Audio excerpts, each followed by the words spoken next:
আলোচনার বিষয় কি হবে এটা অত্যন্ত জটিল নির্ধারণ করা, যেখানে সামনে শ্রোতাদের মধ্যে কারো আল্লাহ আরশের উপরে আর কারো আল্লাহ সব জায়গায় বিরাজমান। আল্লাহই দুই রকম এই দেশে,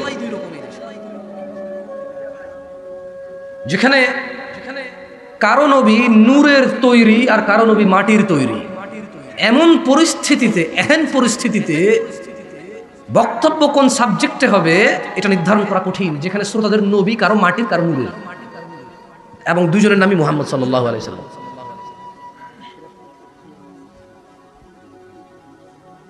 যেখানে মসজিদের সভাপতি ঘুষখোর হইতে পারে, যেখানে পায়ের উপরে পা তুলে বসলে বেয়াদবি, দাড়ি কাটলে বেয়াদবি না, এমন সমাজে কি বিষয় বক্তব্য দেবে এটা নির্ধারণ করা খুবই কঠিন। যেই সমাজে দিন প্রচারক তথা ইউটিউবার এবং ফেসবুকার এদের মতো ঈশান নামাজি পড়ে না, সে ওয়াজ রেকর্ডিং করে প্রতিদিন। যেই সমাজে একটা থাম্বনেইল দিবে, দেখেন কে কাকে কিভাবে বাঁশ দিছে বলে, এবং সে এটাকে দিন প্রচার মনে করে, ওই সমাজের অসুস্থ মস্তিষ্কের যুবক এবং প্রচারককে সামনে পেলে বক্তব্যের টপিক কি হবে এহেন পরিস্থিতি নির্ধারণ করা কঠিন। যেই সমাজে মানুষকে দ্বীনের কথা বলতে গেলে বিরিয়ানি রান্না করে আনতে হয়, এই পরিস্থিতিতে দ্বীনের প্রসারের টপিক কি হবে সেটা বলা কঠিন। যে সমাজের প্রত্যেকটা মানুষ চায় সামনের লোকটা ভালো হয়ে যাক, আমি হব না, এমন পরিস্থিতিতে কি সাবজেক্টে আলোচনা হবে নির্ধারণ করা অত্যন্ত জটিল। যে সমাজে যদি এখন বলি দাড়ি কাটা হারাম, শুক্রবার আল্লাহর জমিনে যে কটা দিন আছে, ইয়মুল জুমা, জুমার দিন সবচেয়ে উত্তম দিন, তুমি ওই দিনটাকে নির্বাচন করো দাড়ি শেভ করার জন্য, বলবে হুজুর কথা তো ঠিক কইছেন, কিন্তু সে আগামী শুক্রবার যায় শেভ করে যাবে। এমন যুবক এবং এমন মুসলিমদের সামনে কি টপিকে আলোচনা হবে যে দাড়ি কাটা হারাম আপনি বলবেন, আপনাকে বলবে আপনি একদম ঠিক কথা বলছেন, পরের শুক্রবারে যে সে দাড়ি কাটবে, এমন যুবকের সামনে কি বক্তব্য হবে, কি বিষয় নিয়ে আলোচনা হবে। এমন পুরুষের সামনে যে পুরুষ চিন্তা করে মেয়ে বিয়ে দিয়ে নাতি নুৎকুর হয়ে গেলে, নানা হয়ে গেলে দাড়ি রাখবে, এখনো বয়স হয় নাই। যে সমাজের মানুষের 14 বছর বয়সে দাড়ি ওঠে, সে দাড়ি রাখবে 50 বছর বয়সে, এই সিদ্ধান্ত নেয়। এমন মানুষের সামনে কি বিষয়ে আলোচনা করা হবে সিদ্ধান্ত নেওয়া কঠিন। যে সমাজে প্রত্যেকটা বাপ চায় তার ছেলে হুজুর হয়ে যাক, সে নিজে হুজুর হয়ে যেতে চায় না। রিক্সা চালায়, এক ওয়াক্ত নামাজ পড়ে না, ছেলেকে মাদ্রাসা দিছে কেন, একটু দিন ধর্ম শিখবে, বাট সে নামাজও পড়ে না। যে সমাজের বাপেরা মনে করে তার ছেলে আলেম হওয়া উচিত, বাট তার না, তার হওয়ার দরকার নাই। এমন বিকৃত মস্তিষ্কের মানুষের সামনে সিদ্ধান্ত, বাজে সিদ্ধান্ত নেওয়া মানুষগুলোর সামনে বক্তব্যের আলোচনা কি হবে বলা মুশকিল, অবশ্যই বলা মুশকিল। যেখানে 50,000 টাকা দিয়ে বক্তা আসবে, অন্য বক্তা কি ভুল বক্তব্য দিয়ে গেছে সেটা প্রচার করবে, অথচ এই মানুষগুলোকে একটা সুন্নত শিক্ষা দিয়ে যাবে না, শ্রোতারা এতে অভ্যস্ত হয়ে যাবে এবং ওইটাকেই দিন প্রচার মনে করবে। এই ধরনের শ্রোতার সামনে বক্তব্যের সাবজেক্ট কি, সিদ্ধান্ত খুবই কঠিন সিদ্ধান্ত নেওয়া। যে সমাজে লেকচাররা আসবে আমল শিখাবে, এটা না করে লেকচাররা আমল করায়। আমি আপনাকে বলবো সুবহানাল্লাহ বললে আসমান আর জমিন মধ্যবর্তী খালি জায়গা পরিপূর্ণ হয়ে যায় নেকিতে, আপনি সুবহানাল্লাহ পড়িয়ে না। আমি এটা না করে আপনাকে আমি পড়াচ্ছি এখানে, অথচ আমার উচিত আপনাকে এটা শিখিয়ে দেওয়া এবং আপনি যখন তখন বলবেন এটা। যেখানে আমি আপনাদেরকে বলবো যে লা ইলাহা ইল্লাল্লাহ সর্বোত্তম জিকির, সর্বোত্তম কি জিকির, সেখানে আমি আপনাদেরকে জিকিরটা না শিখিয়ে আপনাদেরকে জিকির পড়াই। সবাই বলেন লা ইলাহা, জিকির করাইছি, শিখাই নাই। এখান থেকে বের হওয়ার পর আর কেউ জিকির করে না, মনে করে হয়ে গেছে আগামী বছর ওয়াজ আবার একবার করে নেব, জিকির হয়ে গেছে হজের মতো, বছরে একবার আসে ওয়াজ মাহফিল। এমন পরিস্থিতিতে মানুষের সামনে বক্তব্য দিয়ে মানুষকে সন্তুষ্ট করা, মানুষের পছন্দের বিষয়ে কথা বলা খুবই কঠিন, খুবই খুবই কঠিন। তো যাই হোক, চাঁদপুর কচুয়া আমার মনে প্রথমে আসছি, চাঁদপুরে এইবার সহকারে মাহফিল, এটা আমার দ্বিতীয় মাহফিল। 2022 সালে মনে হয় একবার আসছিলাম চাঁদপুর এক জায়গায়, এই রোডটা দিয়ে গেছি, ঠিক আছে। আর আজকে 2024 সাল জানুয়ারি 19 তারিখে আসলাম আরেকবার। চাঁদপুর আমার বাড়ি থেকে বেশি দূরে না, এখানকার মানুষের বিয়ে শাদী রীতি রেওয়াজ সব আমি জানি, আমি করি না, সব পালন করি না, আমি জানি। এখানকার অনেক ময় মুরব্বীরা আমার বাপ দাদার নাম বললে চিনতেও পারে। বেশি দূরে না আমার বাড়ি এখান থেকে, নাঙ্গলকোট কি বেশি দূরে না কি এখান থেকে, বেশি একটা দূরে না। এই সামনে গেলে তো যে মেন রোডে উঠলে হালকা একটু টান দিলে মুজাফফরগঞ্জ না, ওইদিকে একটু 15 মিনিট হুন্ডা চালালে লাগসাম, 10 মিনিট হুন্ডা চালালে আমার বাড়ি। বেশি দূর না তো। এখানকার বিয়ের সাথে দুলাভাই যে শালার বউরে কোলে করে নিয়ে আসা গোসল করা পাড়ার মধ্যে রাইখা, কথা আমি জানি, কথা বলছেন নাই তো। এখানে যে ওই যে কুলার মধ্যে ধান, কুলার মধ্যে চেরাগ, নতুন বউরে বরণ করে নেয় কুলার চেরাগ দিয়ে। কি বেশি দিন আগের কথা নেই। আরে বেটা অন উঠে গেছে, কারণ তোরা পলায় বিয়ে করো সবাই, রীতি পালন করবে কই? রীতিরোজ পালন করবে কই? আর ওলা বাড়ি সব মাইয়া নিয়ে ফুফির বাড়ি, খালার বাড়ি। এবার ফুফি বাইরে বোঝে ভাই খারাপ হইতো না, মাইনা নেই তো। এখন রীতিরোজ পালন করবো কি? বাপে করে আমি তেজ্য করে দিব, পোলাকে আমি বাপের ঘরে না গেলে কি এসে যায়? আমি এখন বড় হয়েছি, সাইকেল চালাম, রিক্সা চালাম, এই মেয়ে ছাড়া বাঁচবো না। আমি বস্তিতে যেয়ে থাকবো, তারপরে তোরে সকিনা, তোরে ছাড়া বাঁচবো না। এমন পরিস্থিতি তো আসলে যদি রীতি রেওয়াজ মানে এখন এগুলোই মানে, ঠিক আছে। আমি যখন বিয়ে করতে গেছি, বুঝছেন, আমরা একটা করছি আলহামদুলিল্লাহ। তো এখন ওই যে আস্তাগফিরুল্লাহ আযীম, যে গেটের মধ্যে মিষ্টি চিনি খাওয়ানোর জন্য বলাবেন টেবিল বসাইছে, টাকা নেবে, রাইট? আমি তো টাকা দিব না। আমি বললাম যে বিয়ে সারা জীবন শুনলাম সবাই শুভ কাজ, শুভ কাজে বাধা প্রথমে ঢুকতেই, মানে আমি শ্বশুরের বাড়ির দিকে ঢুকবো, বিয়ে পড়বো, মধ্যখানে গেট বানায় দাঁড় করা বসেছে, যেতে পারবে না এখানে টাকা না দিলে। আমি বুদ্ধি করে বললাম যে এটা কেমন কথা, আস্তাগফিরুল্লাহ, শুভ কাজে বাধা, চলো আমরা ফিরে যাই। কারণ আগে মানুষ বলতো বিধবা মহিলা দেখলে যাত্রা অশুভ হবে, বিড়াল চলে গেলে যাত্রা অশুভ হবে। সেই প্রেক্ষিতে চিন্তা করলে তো আইরে বিয়ের বাড়িতে ঢোকার আগে বাধা, চলো আজকে বিয়ে হবে না, যদি হিসেব ওইটা হয় আর কি। তো যাই হোক, আমার জ্যাঠা হালকা চোখটিপ দিয়েছে, বলছে এত কিছু বোঝে না। আমি মনে পার হয়ে গেছি, ওরা দিছে মনে হয় টাকা, বলছে আমরা দিচ্ছি, ওরে ধরি না। এই যাই হোক, একটা ছোট গল্প বললাম আর কি। হ্যাঁ, ওরে বাপরে বাপ, বিয়ে করছি সেই কত বছর আগে, আল্লাহ সুবহানাল্লাহ। দেখুন চাঁদপুরের মানুষ, ইত্তাকু রাব্বাকুম, নিজেদের প্রতিপালককে ভয় করুন এবং ভালোবাসুন। আহলুস সুন্নাত ওয়াল জামাআহ, সুন্নতি এইভাবে চিল্লাচিল্লি করলে সুন্নত হয় না। সুন্নতকে আঁকড়ে ধরতে হলে কোরআন ও সুন্নাহ যা বলে তা করতে হয়, যা নিষেধ করে তা বর্জন করতে হয়, তাইলে সুন্নি হওয়া যায়, এছাড়া সুন্নি হওয়া যায় না। শুরুতেই বলে রাখি, ইন্নাদ দীন ইনদাল্লাহিল ইসলাম, নিশ্চয়ই ইসলামই আল্লাহর নিকট একমাত্র দিন। ওয়া মাখতালাফাল্লাযীনা উতুল কিতাবা ইল্লা মিন বা'দি মা জাআহুমুল ইলমু বাগিয়ান বাইনাহুম, আর যাদেরকে কিতাব দেওয়া হয়েছিল তারা কেবল পরস্পরের বিদ্বেষবশত তাদের নিকট জ্ঞান আসার পর মতনৈক্য ঘটিয়েছিল। আপনি যদি একটু লক্ষ্য করেন সূরা আল ইমরানের 19 নম্বর আয়াত, আল্লাহ বলছে এ শিয়া সুন্নি, চিশতি সাবেরি, তরিকত হাকিকত, মারিফত শরীয়ত, চরমনাই আট্রসি, ফুরফুরা মাইজভান্ডারি, অলিপ টিলিপ, জৈনপুরি, সালাফি, আহলে হাদিস, তাদের কাছে কোরআনুল কারীম স্পষ্ট হয়ে আসার পরেও তারা কোরআনকে প্রত্যাখ্যান করেছে নিজেদের দ্বন্দ্বের কারণে। এটা আমি বলছি না, সূরা আল ইমরান বলছে। না সালাফি, সহিহ আকিদা, আহলে হাদিস, জৈনপুরি, অলিপ তিলিপ, মাইজভান্ডার, সসিনা, না এগুলো এভাবে আসেনি। সূরা আল ইমরানের 19 নম্বর আয়াতটা খোলেন না। আপনার এলাকায় কি কোরআন কি নাই নাকি? এত ভুল বললে ধরে দিবেন, আমাকে সংশোধন করে দেবেন। যদি ভালো না লাগে এখান থেকে নামবো, 2টা বাড়ি দিবেন জুতা দিয়ে, বলবেন যে আল্লাহ ইসলামের শত্রুকে বাড়ি দিছি, নেকি দিও। আমি বলবো আল্লাহ দিন প্রচার করতে এসে বাড়ি খেয়ে গেছি, তুমি নেকি দিও। খালাস, বিচারের মাঠে ফয়সালা হবে কে নেকি পাবে, শেষ, ঝামেলা শেষ। ঠিক আছে, ঝামেলা শেষ। আপনার রাগ থাকলে মিটাই নেবেন, ভুল বলবে ধরে দেবেন। সূরা আল ইমরান আয়াত নম্বর 19, ইন্নাদ দীন ইনদাল্লাহিল ইসলাম, নিশ্চয়ই আল্লাহর কাছে মনোনীত দিন হচ্ছে ইসলাম। ওয়া মাখতালাফাল্লাযীনা উতুল কিতাব, এদের কাছে এই যে কোরআনুল কারীম কিতাব আসছে, এরা ইখতিলাফ করছে, বিদ্বেষ করছে, এটাকে প্রত্যাখ্যান করছে। কেন? ইল্লা মিন বা'দি মা জাআহুমুল ইলমু বাগিয়ান বাইনাহুম, নিজেদের মধ্যে দ্বন্দ্ব। একজন কয় রাসূল মাটির, একজন কয় রাসূল নূরের, একজন কয় আল্লাহ আরশের উপরে, একজন কয় সব জায়গায় বিরাজমান। নিজেদের দ্বন্দ্বে এরা কোরআন হাদিসকে ভুলে গিয়ে এরা এদের বাপে কি কইছে, দাদাই কি কইছে, এদের সংখ্যা কত বেশি, এরা কত বছর থেকে আমল জানে, এগুলোতে তারা জোর করে ঝগড়া করছে। আমল কত পুরনো, তোমার বাপ দেখাও তুমি, দাদা দেখাও তুমি। আরে ভাই, তোমাকে 1450 বছর আগে নিয়ে গেছি, তুমি বলতে চাও বাপ দাদার জন্মে শুনি নাই। তোমার বাপ দাদার বয়স কত মিয়া? 100 বছর যেতে পারবে তোমার দাদার টান দিলে এখন? তোমার দাদার বয়স কত বলো তুমি? মরছে কত বছর আগে, বাইটা ছিল কত বছর? 100 বছর হয়েছে এখন? 100 বছরকে অনেক আগের কথা বলো। আমি 1450 বছর আগে নিয়ে গেছি তোমার, তুমি আসো 100 বছরের পুরান বলতে এখানে এসে। 1450 বছর নতুন হয়ে গেছে না? তোমার বাপ দাদা 100 বছর আগে আসছে, খুব পুরান, ওরে বাপ। আর 1450 বছর আগে এটা নতুন হয়ে গেছে হঠাৎ করে। এই তোমার অঙ্ক, এই তোমার হিসাব। ইত্তাকু রাব্বাকুম ইয়া নাস, মানুষ তোমরা ভয় করো তোমাদের প্রতিপালককে। ওয়া মান ইয়াকফুর বিআয়াতিল্লাহ, আর যে ব্যক্তি আল্লাহর আয়াতকে অস্বীকার করে, ফাইন্নাল্লাহা সারিউল হিসাব, নিশ্চয়ই আল্লাহ দ্রুত হিসাব গ্রহণকারী। এভাবে আরো দ্রুত, আল্লাহু আলাম, উদাহরণ দেওয়া যাবে না আল্লাহর সাথে কোনো কিছু। ইন্নাল্লাহা সারিউল হিসাব, নিশ্চয়ই আল্লাহ যখন হিসাব গ্রহণ করবে ভেরি ফাস্ট, অত্যন্ত দ্রুত গ্রহণ করে ফেলবে, এত টাইম টেবিল নেবে না। যার হিসাব নেবে সেকেন্ডের আগে, আল্লাহু আলাম, উদাহরণ দেওয়া যাবে না কত দ্রুত নেবে আল্লাহ হিসাব। আমি জানি না কত দ্রুত নেবে, বাট আল্লাহ বলছে দ্রুত। তুমি বোঝো?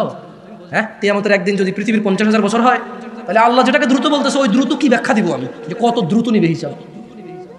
ইত্তাকু রাব্বাকুম নাস মান ইউতিউর রাসূল ফাকাদ আতা আল্লাহ, মান ইউতিউর রাসূল ফাকাদ আতা আল্লাহ, মান ইউতিউর রাসূল ফাকাদ আতা আল্লাহ, ওয়া মান তাওয়াল্লা ফামা আরসালনাকা আলাইহিম হাফিযা। সুন্নি সুন্নি সুন্নি, তবে জেনে নাও চাঁদপুরের মহিলা ও পুরুষরা, জেনে নাও চাঁদপুরের যুবক ও যুবতীরা, জেনে নাও চাঁদপুরের ধনী ও দরিদ্ররা, তোমাদের রব সূরা নিসায় বলছেন মান ইউতিউর রাসূল, যে রাসূলের অনুসরণ করে, ফাকাদ আতা আল্লাহ, সে আল্লাহর ইবাদত করে, মান ইউতিউর রাসূল, যে রাসূলের অনুসরণ করে, সে সুন্নির বাইরে কিছু নেই। এর বাইরে সব মিথ্যুক। আমি যদি না করি আমি মিথ্যুক, তুমি না করলে তুমি মিথ্যুক। মান ইউতিউর রাসূল, যে রাসূলের অনুসরণ করে, সে সুন্নির বাইরে কোনো সুন্নি নেই। ফাকাদ আতা আল্লাহ, রাসূলের অনুসরণ যে করলো সে আল্লাহর ইবাদত করলো। ওয়া মান তাওয়াল্লা, যে রাসূল সাল্লাল্লাহু আলাইহি সাল্লামের হাদিস থেকে, রাসূল সাল্লাল্লাহু আলাইহি সাল্লামের শিক্ষা থেকে মুখ ফিরিয়ে নিল, ফামা আরসালনাকা আলাইহিম হাফিযা। আল্লাহ বলেন ইয়া মুহাম্মদ সাল্লাল্লাহু আলাইহি ওয়াসাল্লাম, যদি আপনার কথা না শুনে, দূর ছেড়ে দেন তাদেরকে, আমি আপনাকে এদের জন্য তত্ত্বাবধায়ক করে পাঠাই নাই।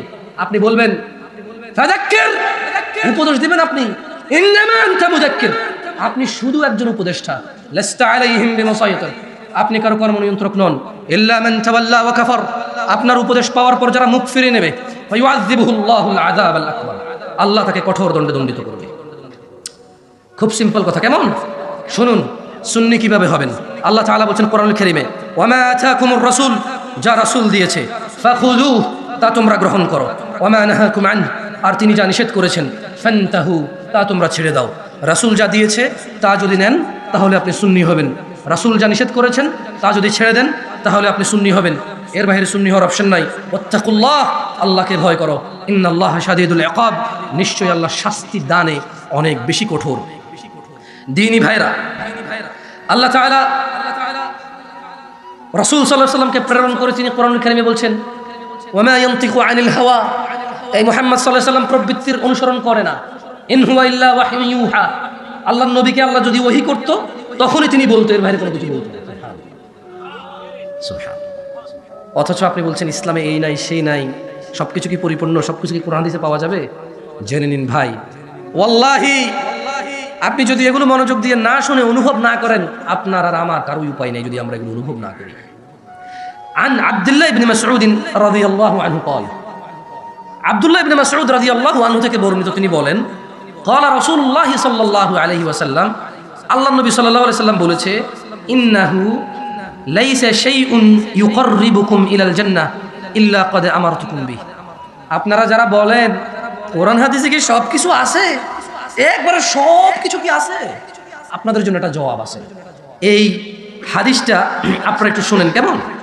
দেখেন আপনাদের কাজে আসে কিনা।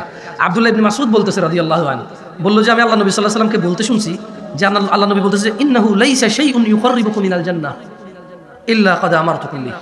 ও আমার সাহাবারা শোনো, এই পৃথিবীতে এমন কোনো কিছু নাই যেটা তোমাদেরকে জান্নাতের নিকটবর্তী করবে অথচ আমি তোমাদেরকে বলি নাই, এমন কোনো কিছু বাদ যায় নাই। প্রত্যেকটা এমন জিনিস যেটা তোমাকে জান্নাতের কাছে নেবে, আমি তোমাদেরকে এগুলো বলছি, কোনোটা বাদ যায় নাই।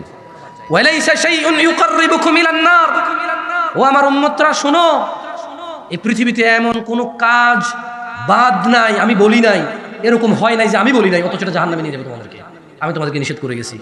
ইল্লা ক্বাদ নাহাইতুকুম আন, ও আমার সাহাবারা, এই পৃথিবীতে এমন সব কাজ যেগুলো তোমাদেরকে জাহান্নামে নেবে, আমি তোমাদেরকে এগুলো থেকে নিষেধ করছি। আর এই পৃথিবীতে এমন সব কাজ যেগুলো তোমাদেরকে জান্নাতের কাছাকাছি নিয়ে যাবে, আমি সবগুলো তোমাদেরকে জানাই দিছি, আদেশ দিছি। যারা বলে ইসলাম কি সব আছে কোরআন হাদিসে, আল্লাহ নবী তো বলতেছে যে লাইসা শাই, কিছুই বাদ যায় নাই যেটা জান্নাতে নিয়ে যাবে অথচ আমি বলি নাই, বলছি আমি সব। এখানে বলছে ওয়ালাইসা শাই, এবং কোনো কিছু বাদ নাই, ইউকাররিবুকুম ইলান নার, তোমাদেরকে জাহান্নামে নিয়ে যাবে অথচ আমি না করি নাই, এরকম হয় নাই, সব না করছে। তো আল্লাহ নবী কি তাহলে মিথ্যা কথা বলছে? আউযু বিল্লাহি মিনাশ শাইতানির রাজিম। যারা কোরআন হাদিসের বাহিরেও। আর একটা জিনিস, কোরআন হাদিসে যা আছে তা আগে মাইনা লই, মাইনা যদি শেষ হয়ে যায় এবার কি করবো না বুঝে না হয় বানাইলো। আরে যা আছে তাই তো কোশিশ করতে পারে।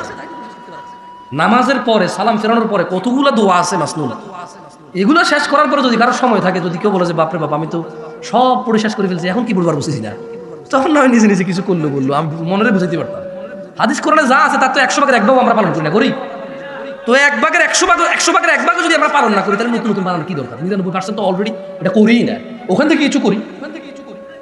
আল্লাহ আমাদেরকে বোঝার তৌফিক দান করুন, আমিন। দিনী ভাইরা, মনে রাখবেন কার মাঠে কত মানুষ জড়ো হয় এটার দিকে যাবেন না। কেন?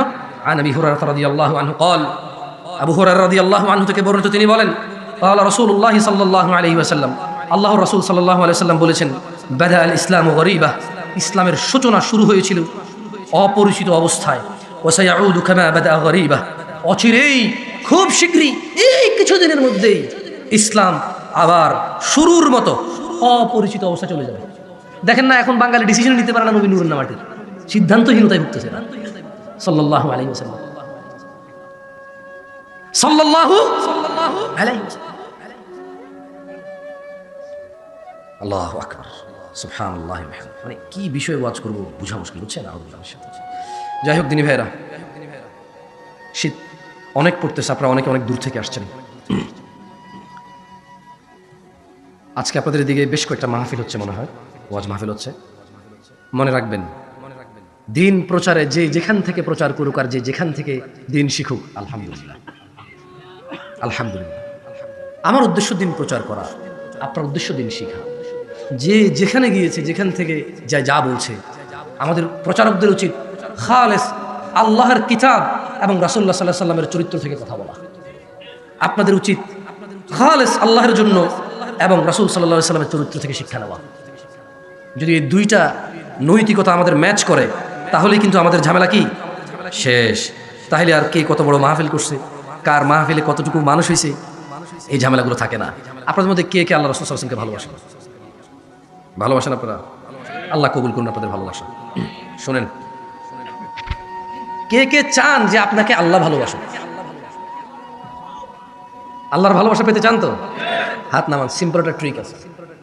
আরে জানেন না, আল্লাহ মাফ করুক, আল্লাহ উদাহরণগুলো আসলে খুবই তুচ্ছ, এগুলো সিমিলারও না, কেমন? তারপর একটু বলি। মহিলাদেরকে আগে পোলাপাইন পটাইতে খুব সহজে, ওয়াজ মাহফিল হয়েছে, মেলা হয়েছে, ভাবিদের জন্য আচার নিয়ে দিত। আচার কি যারা বয়স 40 কি, আপনারা তো বুঝতেছেন, পোলাপাইন বুঝতেছেন না, যুগ পাল্টে গেছে না। এখন তো SMS হয়ে যা, হ্যাঁ, তখন তো আর SMS ছিল না, আচারে করতো, যা করতো।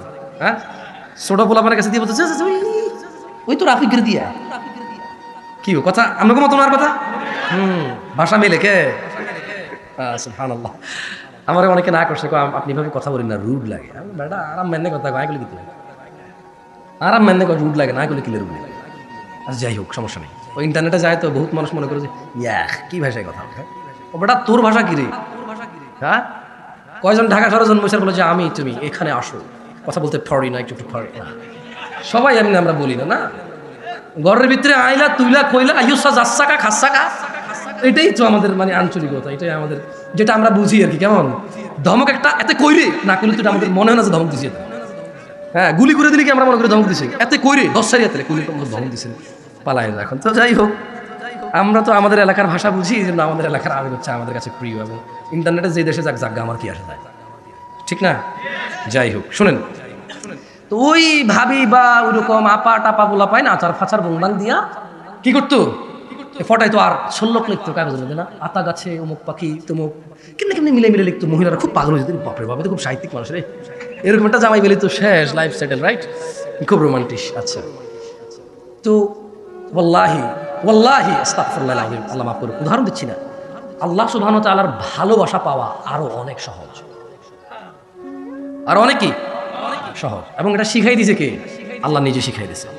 দেখেন, আল্লাহ তাআলা কোরআনুল কারীমে সূরা আল ইমরানের 31 নম্বর আয়াতে বলতেছেন যে আউযু বিল্লাহি মিনাশ শাইতানির রাজীম, কুল, ও মুহাম্মদ সাল্লাল্লাহু আলাইহি সাল্লাম, কুল ইন কুনতুম তুহিব্বুনাল্লাহ, কুল ইন কুনতুম তুহিব্বুনাল্লাহ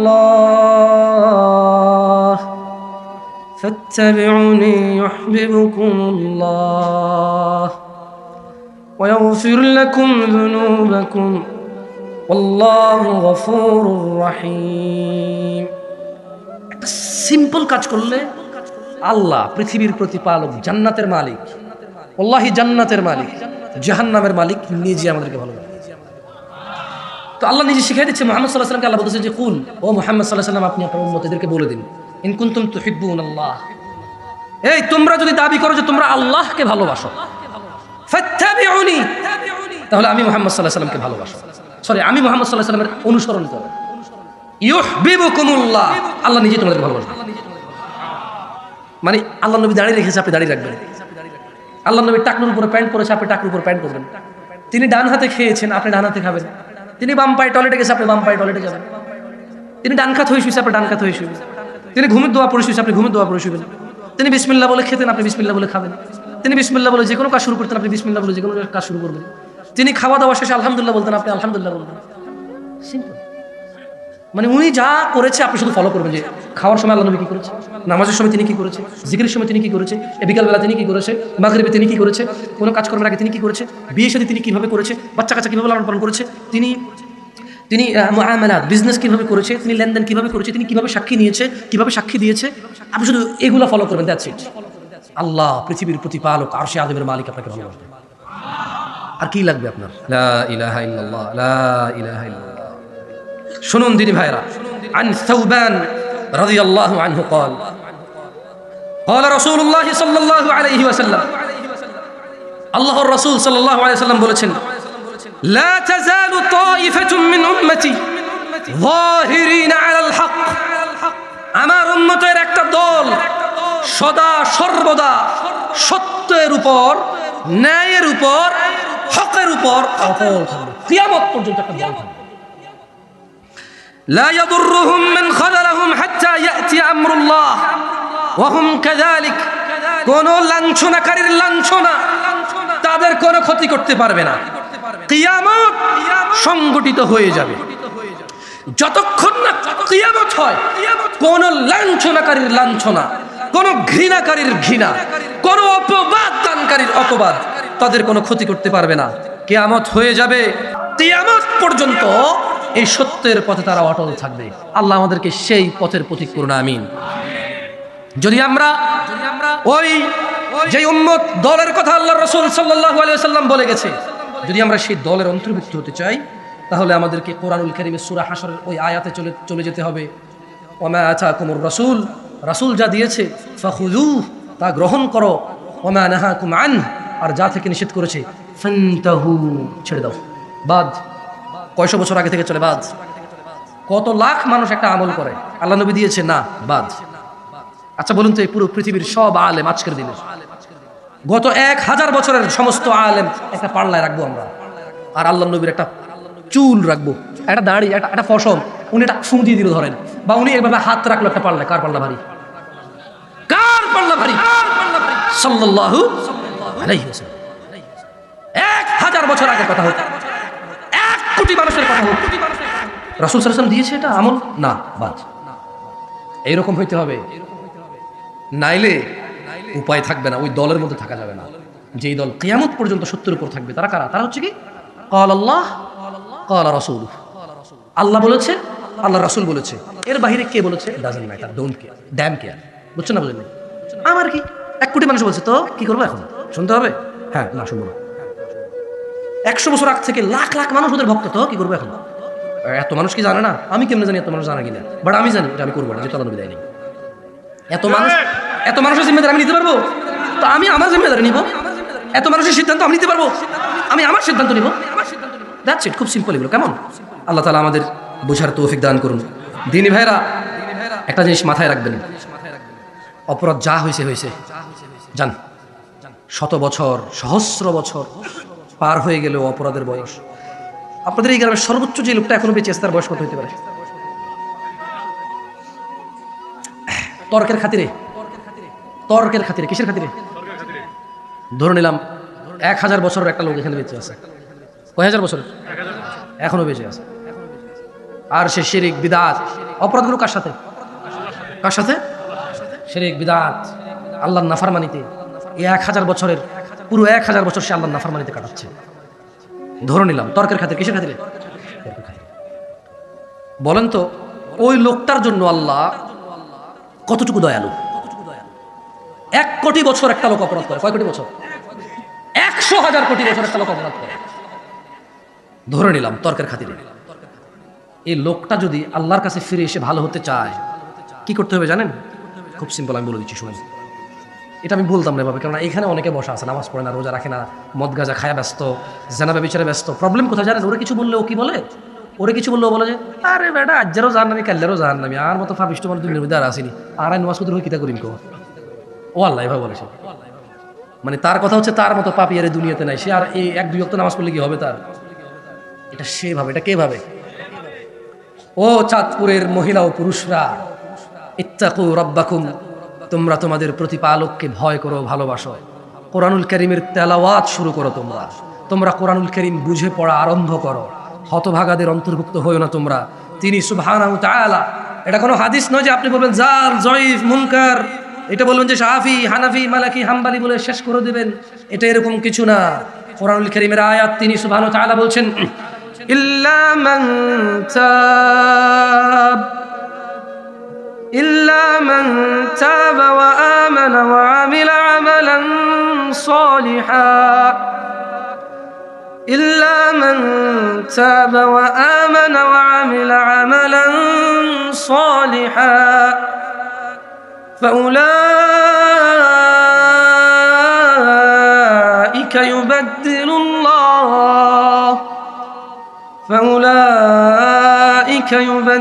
الله سيئاتهم حسنات وكان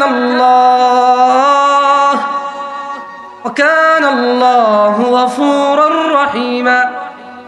আল্লাহ তাআলা সূরা ফুরকানের 70 নম্বর আয়াতে বলতেছে ইল্লা মান তাব, অপরাধীর অপরাধ যতই হোক না কেন, মাপামাপি নাই, যত হোক, ইল্লা মান তাব, ওর বয়স 70 বা 60 অথবা 20, আল্লাহ এগুলো পরোয়া করে না। বলছে যে অপরাধী তো, অপরাধ কতটুকু যত খুশি হোক এই আল্লাহ মাপে না। যে লোকটা বেঁচে আছে তার অপরাধ আল্লাহ মাপে না, যে অপরাধ নিয়ে মরে গেছে তার অপরাধের জাররা ধুলা পরিমাণ আল্লাহ মাপবে। যে লোকটা বেঁচে আছে ওর অপরাধ আল্লাহ মাপে না, যদি সে ফিরে আসতে চায়, যদি সে কি করতে চায়।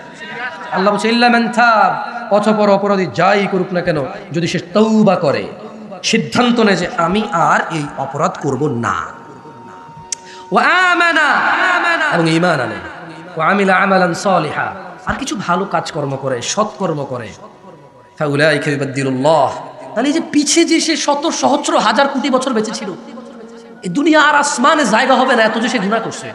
আল্লাহ বলছে যে ফাউলাইক, তার সব একবার একটা গুনাহ বাদ যাবে না, সবগুলো গুনাহকে আল্লাহ কি করবে? ইউবাদদিল, বদল করবে। কিতে? সাইয়্যাতিন, তার গুনাহগুলোকে হাসানাত, নেকিতে পরিণত করে দেবে। কত সিম্পল ট্রিক না? এই শিরক হোক, বিদআত হোক, আল্লাহর নাফরমানি হোক, এই সবগুলা অপরাধের জন্য মানুষ যাবে জাহান্নামে। অথচ 2 নাক দিয়ে নিঃশ্বাস চলে, বিসমিল্লাহ বলতে পারে, আলহামদুলিল্লাহ বলতে পারে, আস্তাগফিরুল্লাহ বলতে পারে, একটু সিজদা দিয়ে একটু কাঁদতে পারে, আল্লাহ গো আল্লাহ আমি আর করব না, আল্লাহ আল্লাহ আল্লাহ তুমি সাক্ষী, আল্লাহ তোমারে কি আমি সাক্ষী করতে হবে? আল্লাহ তুমি তোমার অন্তর জানো, আল্লাহ তুমি তো এখনো বুঝতেছো আমি মন থেকে তোমার কাছে ফিরে আসছি, আল্লাহ তোমার মাফ না করলে মাফ করবে কি? আল্লাহ যাও, তোমার আমি কথা দিলাম আর আমি অপরাধে যাবো না। এই যে লোকটা এরকম বলবে, তার পিছের সবগুলো নেকি হয়ে যাবে। সুবহান, মানে কত দয়ালু রব পাইছি আমরা না? আল্লাহু আকবার কবীরা আলহামদুলিল্লাহি কাসীরা সুবহানাল্লাহি ওয়া বিহামদিহি। এবারে এত দয়ালুর রব কিন্তু তিনিও কিন্তু বলছে, তিনি কি বলছে? তিনি বলছে ইয়া আইয়ুহাল ইনসান, হে মানুষ, মা গাররাকা বিরাব্বিকাল কারীম, কিসে তোমাকে তোমার এত দয়ালু রব থেকে দূরে রাখছে? আল্লাহ নিজেই বলছে, কি পাইছো এই দুনিয়াতে? এত দয়ালু, এত করিম, পৃথিবীর প্রতিপালক, ওনার থেকে দূরে তোমাকে কিসে রাখছে? কি কি পেয়ে গেছে? 22 বছর 25 বছরের যৌবন, মানে 20 থেকে শুরু হয় 45, ব্যাস 2-4-5 কোটি টাকার বাপদাদার সম্পত্তি, ব্যাস একটু নেতাগিরি পাইছে, হয়তো 2 লাখ মানুষের নেতৃত্ব দাও, আর কি একটু ঢাকা শহরে 2টা বাড়ি করে ফেলছো এইখানে, এই যে দহলিয়ার ওই মানে প্রধান সড়কের পাশে হয়তো 2 বিঘা জমিই নিছে, ব্যাস একটা সুন্দরী মহিলাকে বিয়ে করছো, তার বাপে তুমি সম্পদশালী আর দাম্ভিক দেখে বলছে না জামাই দারুণ একটা পাইছে, তোমার কাছে একটা সুন্দরী মহিলা বিয়েই না হয়ে বসছে, আর কি 2টা ছেলে না হয়েছে তোমার, একটা ডাক্তার হয়েছে, একটা ইঞ্জিনিয়ার হয়েছে, ওদের ছেলে মেয়ে আবার সায়েন্টিস্ট, গবেষক হয়ে গেছে। এই তো ব্যাস। মা গাররাক, মা গাররাক, কিসে তোমাকে বিরব্বিকাল কারীম, এত দয়ালু রব থেকে দূরে রাখছে? ব্যাস এটা। ইয়াউমা তাকুনুস সামাউ কালমুহল, ভয় করো ওই দিনকে যেদিন আকাশ হবে গলিত ধাতুর মতো। ওয়া তাকুনুল জিবালু কালঈন, পাহাড় পর্বত হবে রঙিন ফসলের মতো। ভয় করো ওই দিনকে। ব্যাস, এই অল্প জিনিস পেয়ে এত দয়ালু রবকে ভুলে গেছো? ওয়ালা হাওলা ওয়ালা কুওয়াতা ইল্লা বিল্লাহিল আলিয়্যিল আযীম। দেখুন, ঠান্ডা আমারও লাগে গেছে বেশি, আপনাদেরও লাগতেছে। একটা হাদিস বলে বক্তব্যটা যদি শেষ করতে চাই, শেষ করা যাবে কিনা? আরে ভাই, কথা তো আগে বুঝেন। আমি বলি না, শুনেন। আমি সারা রাত কথা কয়ে করবো কি বলেন? আপনি কি জীবনে প্রথম ওয়াজ শুনতেছেন? খুতবা শোনেন নাই আগে? তো আপনাদের বলেন হুজুর খালি দাঁড়িয়ে দাঁড়িয়ে করে। ও ভাই, আমি কি অন্তর্জামি নাকি যে আপনার অন্তর কি আছে আমি জানি? আমি তো দেখি দাঁড়িয়ে, আমি দেখি টাকুন মেসে প্যান্ট। অ্যাজ এ মানুষ হিসেবে আমি দেখি একটু আপনি কি করেন, কার সাথে মোবাইলে কি কথা বলেন, নামাজের সময় ঘুমান না ওঠেন, এটাকে আমি জানি। তো আমি যা দেখবো তাই তো বলবো। আমি বাইরে বলবোটা কি আপনাকে বলেন? আমি বাইরে বলবোটা কি আপনাকে বলেন? আপনি এত অশুনে করবেনটা কি? ছোট্ট একটা ট্রিক বলি, এটা মানেন, এরপর ঘরে চলে যান, ঘুমায় যান। অথবা যদি জেগে থাকেন সারা রাত জাগেন ফজর পর্যন্ত, 2টা 3টা পর্যন্ত সিনেমা নাটক বংবাং চাই ঘুমায় যায় না। প্রথম কথা এগুলো দেখিয়েন না, হারাম। দ্বিতীয় কথা, দেখলে ফজর না পড়ে ঘুমায় যায় না। কেমন? না না, আপনারা যে বলছে যে সিগারেট খেলে নামাজ পড়া যাবে না, এই লোকটা বোকা। যে আপনাকে তুলনা দেয়, যে লোকটা আপনাকে খোঁটা দেয়, হ্যাঁ হারাদিন করে মিশে কথা বা নামাজ পড়ে কিচ্ছেন নামাজ পড়ে, এই লোকটা পাগল। যে আপনার নামাজকে তুচ্ছ করে দেখে আপনার অপরাধের জন্য, এই লোকটা বর্বর বন্য। এই পৃথিবীর সবচেয়ে নিকৃষ্ট মানুষ আমার চোখে। যে লোকটা আপনার কিছু টুকটাক ভুল হয়, ওই ভুল যখন ধরবে তার সাথে যখন লাগিয়ে যাবেন জায়গা জমি নিয়ে বাড়িয়ে বাড়িয়ে পাড়ায় পাড়া, তখন বলবে যে আরে হাতে কি বলবি, হারাদিন করে মিশা কথা। যে এভাবে তুচ্ছ, না না, ও পাগল, ও বুঝে না। আপনার ভালো কাজটা ভালো কাজ, খারাপ কাজটা খারাপ কাজ। তবে আপনি চিন্তিত হওয়া উচিত। আল্লাহ তাআলা কোরআনে বলছে যে ইয়া আইয়ুহাল্লাযীনা আমানু, হে ঈমানদাররা, আকিমিস সালাহ, তোমরা নামাজকে প্রতিষ্ঠিত করো। ইন্নাস সালাতা তানহা আনিল ফাহশাই ওয়াল মুনকার, নিশ্চয়ই নামাজ মানুষকে মন্দ কাজ থেকে বিরত রাখে। তো আপনি যদি নামাজ পড়েন আর মন্দ কাজ থেকে বিরত না হন, আপনার নিজের চিন্তিত হওয়া উচিত যে কি রে, আমি বিরত কেন হইতে পারতেছি না? আল্লাহ তো বলছেন নামাজ পড়লে ভালো হওয়া যাবে। আল্লাহ বলছে কি? নামাজ পড়লে ভালো হওয়া যাবে। আমি নামাজ পড়তেছি, ভালো হইতে পারতেছি না। আপনি ওই নামাজ নিয়ে টেনশন করা উচিত যে আমার নামাজ কি কবুল হচ্ছে নাকি হচ্ছে না। তাহলে আমি নামাজও পড়তেছি আবার ভালো হইতে পারতেছি না, নিশ্চয়ই আমার নামাজের ত্রুটি আছে। এটা আপনি নিজে চিন্তিত হওয়া উচিত। আমি আপনাকে খোটা দেবো কেন? আমি আপনাকে তুচ্ছ করবো কেন? ওটা তো আমার রাইট নেই করার, বুঝেন না? কারণ আপনার রবকে আপনার বিচার করবে কে? নেকি দিবে কে? গুনাহ দিবে কে? এটা আমার সাবজেক্টই না। আপনাকে কেন আমি তুচ্ছ করবো? দরকার আছে আমার? আপনি তো আমার সাবজেক্টের মধ্যেই পড়েন না। আপনার অপরাধ তো আমার সাবজেক্টের মধ্যে আসে না, কারণ আমি তো ক্ষমতা রাখি না আপনাকে ক্ষমা করে দেওয়ার। আমি এটাও ক্ষমতা রাখি না দয়াময় রব যদি আপনাকে জান্নাতে দিয়ে দেয় বলার জন্য, আল্লাহ তুমি ওনার জান্নাতে দিয়েছ কেন? আমি এটা পারি বলতে? আমি পারবো না। কেন পারবো না বলতেছি, আজকের ওয়াজের শেষ হাদিসটা পড়ে শুনে আপনাকে শুনেন, দেখেন আপনার বুঝে আসে কিনা। عن أنس بن مالك رضي الله عنه قال, আনাস ইবনে মালিক রাদিয়াল্লাহু আনহু থেকে বর্ণিত, তিনি বলেন সামি'তু রাসূলুল্লাহ সাল্লাল্লাহু আলাইহি ওয়াসাল্লাম ইয়াকুল, আনাস ইবনে মালিক একজন সাহাবী, কেমন রাদিয়াল্লাহু আনহু, তিনি বললেন যে আমি আল্লাহর নবী সাল্লাল্লাহু আলাইহি ওয়াসাল্লামের কাছ থেকে বলতে শুনেছি, মানে আল্লাহর নবী বলেছে, ক্বাল আল্লাহ, আল্লাহর নবী বলেছে যে আল্লাহ বলে। কে বলে? আল্লাহ বলে। কি বলে? আল্লাহ বলে ইয়া ইবনে আদম, হে আদমের সন্তানরা, মহিলা ও পুরুষরা, হিজড়ারা, সবাই, হিন্দু, বৌদ্ধ, খ্রিস্টান, নাসারা, ইয়াহুদ, কুফার, কাফির, মুশরিক, ফাজির, মুনাফিক, সবাই, কেউ বাদ পড়ে নাই। এটা মজার জিনিস বুঝছেন আপনি? এখানে কিন্তু মুসলমান বলে নাই, কি বলে নাই? মুমিন বলে না, বলছে ইয়া ইবনে আদম। আল্লাহ নাকি এইভাবে বলে যে হে আদমের ছেলে মেয়েরা, ইন্নাকা মা দাআউতানি ওয়া রাজাউতানি গাফারতু লাক মা কানা ফিকা ওয়ালা উবালি। আল্লাহ নবী বলছে যে আল্লাহ ডেকে বলে, কি বলে? যে হে আদমের ছেলে মেয়েরা, যতক্ষণ আমাকে তুমি ডাকতে থাকবে এবং আমি আল্লাহর ক্ষমা পাবা এটা আশা করতে থাকবে, ততক্ষণ আমি তোমার গুনাহ মাফ করতেই থাকবো। আলা মা কানা ফিকা ওয়ালা উবালি, তোমার গুনাহ যত অধিকই হোক না, ওয়ালা উবালি, আমি কারো পরোয়া করি না। তিনি বলেন ইয়া ইবনে আদম, আল্লাহ বলে হে আদমের সন্তানরা, লাউ বালাগাত যুনুবুক আনানাস সামা, আল্লাহ বলে হে আদমের ছেলে মেয়েরা, তোমাদের গুনাহ যদি জমিন থেকে আসমানের মেঘমালা পর্যন্ত পৌঁছায়। সুম্মা ইস্তাগফারতা, এরপর তুমি হঠাৎ করে বলে বসলে, ইয়া আল্লাহ আপনি আমাকে মাফ করেন, আমি আর গুনাহ করব না। গফারতু লাক, এই জমিন থেকে আসমান পর্যন্ত গুনাহ মাফ করে দেব। ওয়ালা উবালি, কারো পরোয়া করব না তোমাকে মাফ করতে। আল্লাহ বলে, ইয়া ইবনে আদম, হে আদমের সন্তানরা, লাউ আতাইতানি বিকুরাবিল আরদি খাতিয়া, হে আদমের ছেলে মেয়েরা, এই জমিনটাকে যদি গুনাহ দিয়ে পরিপূর্ণ ঠেসে একবারে চাইপেছে, যদি জমিন ভর্তি গুনাহ নিয়ে আমি আল্লাহর সামনে আসো, সুম্মা লাকিতানি, আমার সামনে তুমি আসছো জমিনটাকে পরিপূর্ণ করে গুনাহ নিয়ে, সুম্মা লাকিতানি, আমি দেখতে পাইলাম, মানে আল্লাহ বলছে যে আমি যদি দেখতে পাই, লা তুশরিকু বি শাইআ, তোমার এই জমিন ভর্তি গুনার মধ্যে আমি আল্লাহর সাথে কাউকে শরীক করো নাই, লা আতাইতুকা বিকুরাবিহা মাগফিরা, যদি তোমার এই জমিন ভর্তি গুনার মধ্যে যদি শিরক না থাকে, যা জমিন ভর্তি গুনাহ রহমত নিয়ে এসে তোকে মাফ করে দেব। এই হচ্ছে দয়াময় আল্লাহর দয়া। কেমন? এই হচ্ছে দয়াময় আল্লাহর দয়া। এবারে আসেন তাইলে আমরা ইনশাআল্লাহ, এখানে কার আব্বা মারা গেছে? একজন মুরব্বী। আপনার কার কত বছর বয়সে পড়ছে? ওনার বয়স কত ছিল যখন পড়ছে? অল্প বয়সে মারা গেছে না? হইব না, 70-80 বয়স পেয়ে কার বাপ মারা গেছে? আপনার বাপ। তাহলে ঠিক আছে ইনশাআল্লাহ, যেহেতু আল্লাহ জমিন ভর্তি গুনাহ আল্লাহ মাফ করে দেবে, আমরা একটা কাজ করি, 80 বছর যেহেতু আপনার আব্বা হয়াত পাইছে, আপনি নিশ্চয় পাবেন, ঠিক না? 80 বছর পাবেন তো, গ্যারান্টি না? গ্যারান্টি নেই? ইন্না লিল্লাহি ওয়া ইন্না ইলাইহি রাজিউন। কি বলেন? আরে 79 বছর পর্যন্ত করি যা করার, 1 বছর আগে ভালো হয়ে যাবেন, কি কোন? হ্যাঁ 80 বছর বাঁচবেন না? হইতে পারে 90 বছর বাঁচবেন, কি হবে আল্লাহ ভাই। এই যে হাদিসটা বললাম, এটা বলে কি আপনাদেরকে বলছি গুনাহ করেন আল্লাহ মাফ করে দেবে এরকম কিছু বলছি? মূলত বলছি আজকে যেহেতু বেঁচে আছেন, আজকে যেহেতু উপস্থিত আছেন এবং বেঁচে আছেন, আজকের আগের যত গুনাহ আছে মাপ চান, আর এই গুনাহ করিয়েন না, কারণ আগামীকাল নাও বাঁচতে পারেন যে মাপ চাওয়ার জন্য বাঁচলেন, নাও থাকতে পারেন। কি বুঝাইতে পারছি? আর ছোট্ট একটা কথা বলে মাহফিলটা শেষ করে দেবো ইনশাআল্লাহ, বেশি কথা বলা লাগে না।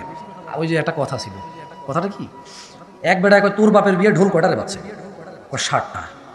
কি কস ভাই, তোর বাপের বিয়ে ঢোল কটা বাজছে?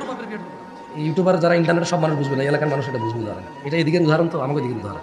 কয় একটা, কি কস মাত্র একটা, কয়টা ঢোলটাও তো বেটা বুঝেন না? আলহামদুলিল্লাহ বুঝেন না, অত বেশি করা লাগবে না। কারা কারা ব্যক্তিগতভাবে একজন করে হুজুর চেনেন, মানে কোনো না কোনো হুজুরকে চেনেন ব্যক্তিগতভাবে? হাত তোলেন। মসজিদের ইমাম হোক, মুয়াজ্জিন হোক, চেনেন তো না? মাশাআল্লাহ সবাই হুজুর চেনেন, খুব ভালো, খুব ভালো, খুবই ভালো, খুবই দারুণ।